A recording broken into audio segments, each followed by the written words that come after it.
चलिए, तो अब हम लोग इलस्ट्रेशन नंबर 4 में आ चुके हैं। तो ये रहा हम लोग के पास इलस्ट्रेशन नंबर 4, क्या दे रखा हुआ है? The following summary of cash account has been extracted from the companies accounting period. तो यहाँ पे अकाउंटिंग पीरियड में दे रखा है, क्या क्या दे रखा है हम लोग के पास? जो कैश अकाउंट का समरी दे रखा है, जिसमें हम लोग के पास बैलेंस दे रखा हुआ है कितना, 35 का, जो ओपनिंग बैलेंस कैश का दे रखा हुआ है। फिर रिसीव फ्रॉम कस्टमर, तो ये कौन सी एक्टिविटी में जाता है? तो कस्टमर से हम लोग सिंपली रिसीव कर रहे हैं। तो कस्टमर तो ये डे टू डे बिजनेस का पार्ट हो गया ना, तो बिजनेस वाला एक्टिविटी, तो ये चला जाएगा ऑपरेटिंग एक्टिविटीज में। फिर इशू ऑफ शेयर, तो हम लोग का इशू कर रहे हैं शेयर, उससे हम लोग पैसा यहाँ पे रेज कर रहे हैं। तो जैसे ही पैसा रेज किए तो फाइनेंशियल एक्टिविटी में चला जाएगा, तो ये फाइनेंशियल में चला गया। फिर सेल ऑफ फिक्स एसेट, तो फिक्स एसेट को सेल करके, तो मतलब इन्वेस्टमेंट को सेल करके हम लोग यहाँ पे पैसा आ रहा है, तो ये हम लोग के पास कौन सी एक्टिविटी में चला जाएगा? तो ये इन्वेस्टिंग। तो यहाँ पे हम लोग के पास 3 इनकम जो दे रखा हुआ था, वो था रिसीव फ्रॉम कस्टमर जो ऑपरेटिंग का, फिर हम लोग के पास इशू ऑफ शेयर जो हम लोग के पास फाइनेंसिंग का दे रखा हुआ है, तीसरा हम लोग के पास फिक्स एसेट को सेल करके पैसा आया था, वो इन्वेस्टिंग एक्टिविटी का दे रखा हुआ है। अब पेमेंट कहाँ कहाँ किए? तो सबसे पहले पेमेंट किए सप्लायर को, तो सप्लायर को पेमेंट करें, तो डे टू डे बिजनेस में मतलब ऑपरेटिंग एक्टिविटीज वाला पार्ट हो गया। फिर जो हम लोग के पास नेक्स्ट है payment for property and plant and equipment, तो हम लोग प्रॉपर्टी एंड प्लांट में एंड इक्विपमेंट में क्या कर रहे हैं? तो हम लोग इन्वेस्टमेंट कर रहे हैं, तो ये हम लोग के पास किस एक्टिविटी में चला जाएगा? तो ये आ जाएगा इन्वेस्टिंग एक्टिविटीज। सिंपली समझ लीजिए, जो इन्वेस्टिंग जो हम लोग इन्वेस्टमेंट कर रहे हैं या फिक्स डिजिट का बात होगा, तो वो कौन सी एक्टिविटी में जाता है? तो वो जाता है इन्वेस्टिंग एक्टिविटीज में।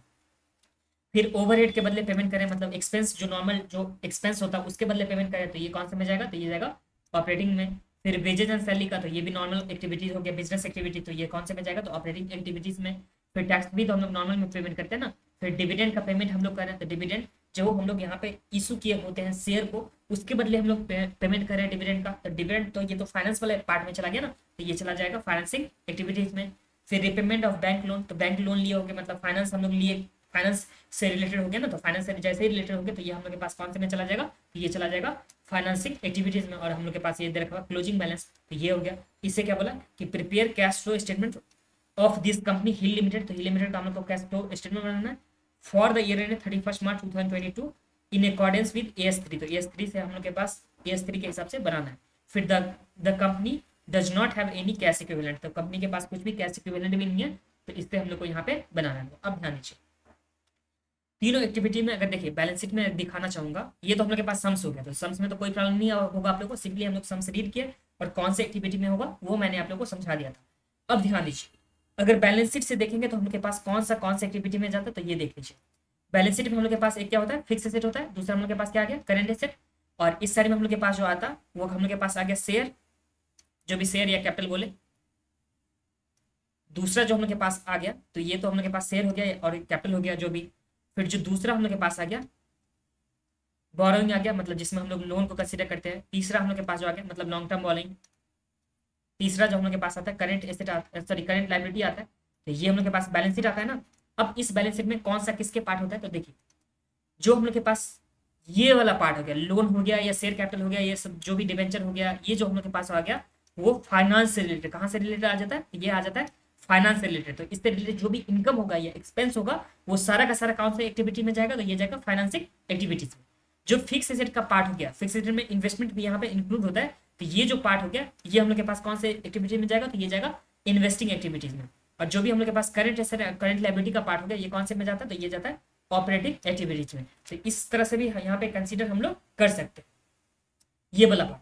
तो ये समझने में तो कोई प्रॉब्लम नहीं है आप लोग को। अब सिंपली हम लोग के पास सम्स दे रखा है, सिंपली इस सम से हम लोग को दिखाना है कि कितना ऑपरेटिंग एक्टिविटीज है, कितना हम लोग के पास इन्वेस्टिंग, कितना जो हम लोग के पास है फाइनेंसिंग एक्टिविटीज में कैश यहाँ पे आ रहा है या जा रहा है। तो चलिए हम लोग स्टार्ट करते हैं आज एक कॉपी में। तो ये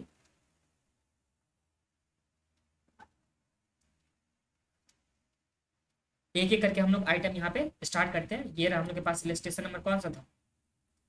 तो ये है इलस्ट्रेशन नंबर 4। ठीक है, चलिए स्टार्ट करते हैं।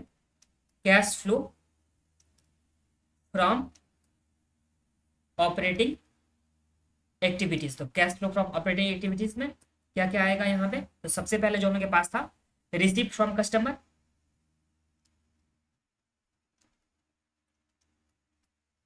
फ्रॉम कस्टमर, कस्टमर से कितना पैसा आ रहा है हम लोग के पास? तो ये आ रहा है हम लोग के पास 2783। तो यहाँ पे चलिए लिखते हैं 2783। ये हम लोग के पास कस्टमर से पैसा आ रहा था, और तो हम लोग के पास पैसा कहीं से तो नहीं आ रहा था ना। अब कहाँ कहाँ हम लोग पेमेंट किए? तो सबसे पहले पेमेंट फॉर ओवरहेड्स, उससे पहले भी हाँ पेमेंट फॉर टू सप्लायर, तो यहाँ पे लिखेंगे हम लोग पेमेंट टू सप्लायर, जो कितना हम लोग पेमेंट किया सप्लायर को, तो यहाँ पे 2047, यहाँ पे चलिए लिखते हैं 2047। और पेमेंट हम लोग यहाँ पे नीचे किए थे जो पेमेंट फॉर ओवरहेड, तो यहाँ पे चले लिखते हैं पेमेंट फॉर ओवरहेड। तो ओवरहेड के लिए हम लोग कितना पेमेंट किया, तो 150, यहाँ पे 150 ये पेमेंट का हो गया। फिर जो नेक्स्ट हम लोग पेमेंट किए हैं वेजेस एंड सैलरी के बदले, यहाँ पे वेजेस एंड सैलरी पेड, कितने का हम लोग वेजेस एंड सैलरी किए, तो 69 का। फिर जो नेक्स्ट हम लोग के पास है टैक्सेशन के बदले हम लोग पेमेंट किए 247 का और 243 का, यहाँ पे टैक्स पेड 243 का। तो ये सब हम लोग के पास पेमेंट, तो ये हम लोग के पास क्या आ जाएगा, जो भी नेट कैश या तो यूज्ड या नेट कैश फ्लो हम लोग के पास यहाँ पे आ जाएगा, जो कितना आ जाएगा, तो 2783, इसमें से अगर माइनस कर दें 2047, फिर माइनस करेंगे 115, फिर माइनस करेंगे 69, फिर माइनस करेंगे हम लोग 243, तो हम लोग के पास जो आ गया वो कितना आ गया, तो ये आ गया हम लोग के पास 309। तो यहाँ पे 309 हम लोग के पास क्या आ गया, cash flow from operating activities. तो यहाँ पे चलिए लिख देते हैं cash flow from operating activities. तो ये समझने में तो कोई प्रॉब्लम नहीं है आप लोग को। अब यहाँ पे आगे देखिए, ये तो हम लोग के पास ऑपरेटिंग एक्टिविटीज का आ गया।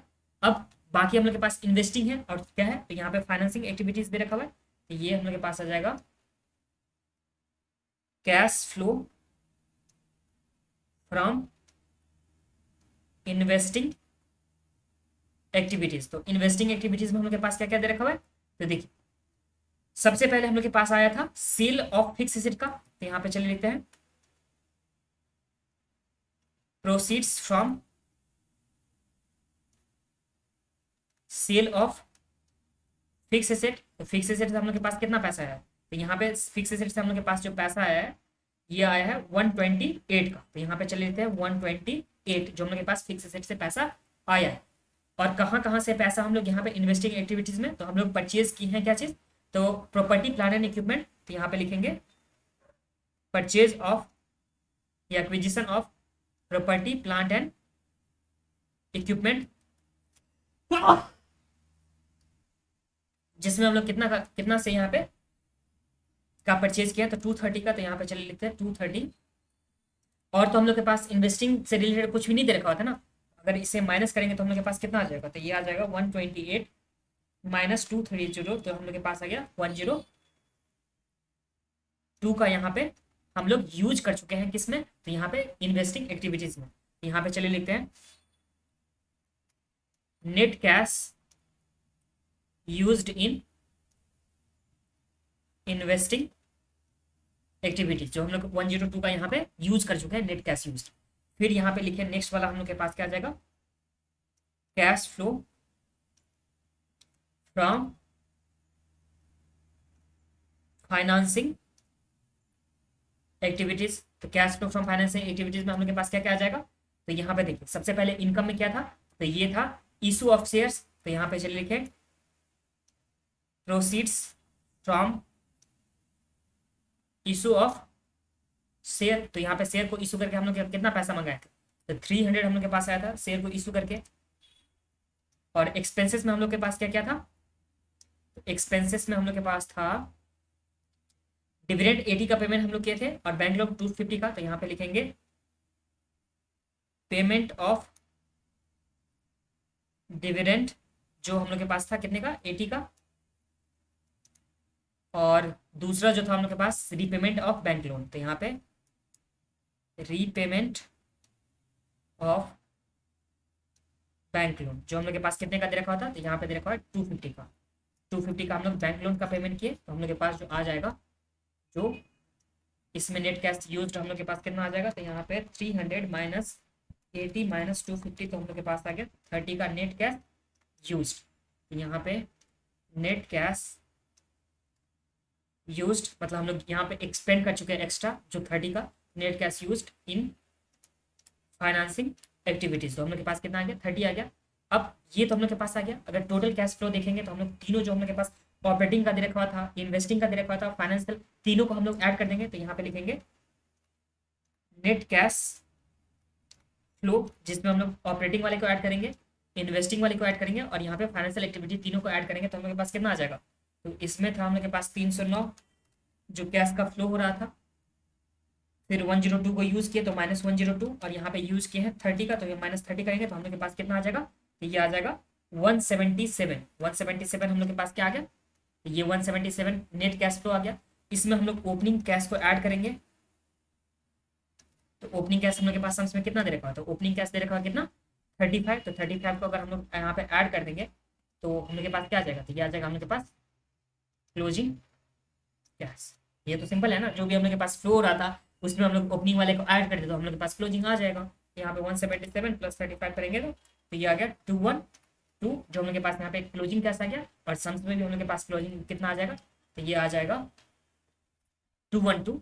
और इसी के साथ हम लोग के पास यहाँ पे तीनों एक्टिविटी का ये कंप्लीट हो गया और ये सम्स भी कंप्लीट हो गया। बट एक बार देख लीजिए कि बुक्स में किस तरह से लिखा हुआ, किस तरह से आप लोग को एग्जाम में लिख करके आना है। तो देखिए सबसे पहले देखिए क्या दे रखा होता था, यहाँ पे लिख दीजिएगा cash flow statement of hills limited for the year ended कितना 31 मार्च का दे रखा था, 31 मार्च। और कौन सा मेथड यूज किया, तो हम लोग डायरेक्ट मेथड को यहाँ पे यूज किया, क्योंकि देखिए नेट प्रॉफिट दे रखा होता तब तो हम लोग डायरेक्ट मेथड में जाते हैं ना, तो डायरेक्ट मेथड को यूज किया। फिर यहाँ पे cash flow from operating activities हो गया, फिर cash flow from investing activities. और ये भी आप लोग नहीं भूलिएगा रुपीज जो 000 में दे रखा था ना, यहाँ पे अमाउंट इन 000 जो 1000 में दे रखा हुआ था, ये 1000 भी आप लोग लिख लीजिएगा। तो ये हो गया। फिर यहाँ पे कैश जो कस्टमर से आया था, फिर पेमेंट सारा हो गया, तो हम लोग के पास कैश जनरेट हो गया जो ऑपरेशन से, फिर उसमें से हम लोग यहाँ पे इनकम टैक्स को पे किया। देखिए ये चीज आप लोग याद रखिएगा, जो टैक्स पेमेंट से पहले आप लोग को ये हेडिंग रखना है कि कैश जनरेटेड फ्रॉम ऑपरेशन, ठीक है। जो भी जनरेट होगा या यहाँ पे यूज होगा जो ऑपरेशन से, तो ये चीज आप लोग लिख दीजिएगा। उसके बाद यहाँ पे टैक्स पेमेंट करके जो भी नेट कैश यूज होगा ऑपरेटिंग एक्टिविटीज में, या जो भी हम लोग यहाँ पे क्या करेंगे यूज करेंगे, या जो भी फ्लो होगा वो आप लोग को यहाँ पे लिखना। तो ये हेडिंग आप लोग याद रखिएगा कि जो इनकम टैक्स पेमेंट है उससे पहले आप लोग एक बार ऐड करके net cash generated from operation या net cash use from operation को लिखना है, ठीक है। फिर इन्वेस्टिंग एक्टिविटीज में कहाँ से पैसा आया था, कहाँ पे गया था, फिर हम लोग के पास आ गया था। फिर फाइनेंसिंग एक्टिविटीज में हम लोग के पास आ गया था और प्लस में गया था। फिर हम लोग यहाँ पे नेट इंक्रीज हो रहा था, मतलब देखिए इंक्रीज हो रहा था ना, कैश फ्लो हम लोग के पास हो रहा था ना, यहाँ पे net increase in cash and cash equivalent, या हम लोग लिख सकते हैं net cash flow from net cash flow भी लिख सकते हैं या नेट कैश इंक्रीज भी लिख सकते हैं। अगर यहीं पे माइनस में अगर फिगर रहता तो हम लोग नेट डिक्रीज लिखते हैं या नेट कैश यूज लिखते हैं, ठीक है। ये हो गया। फिर कैश और कैश इक्विवेलेंट जो हम लोग के पास बिगिनिंग में था, जो ओपनिंग कैश दे रखा हुआ था, और जो कैश एंड कैश इक्विवेलेंट जो हम लोग के पास क्लोजिंग में दे रखा हुआ था, वो यहाँ पे ओपनिंग जैसे ही ऐड करेंगे तो वो हम लोग के पास क्या आ जाएगा, क्लोजिंग का आ जाएगा। और इसी के साथ ये सम्स भी हम लोग का कंप्लीट हो गया।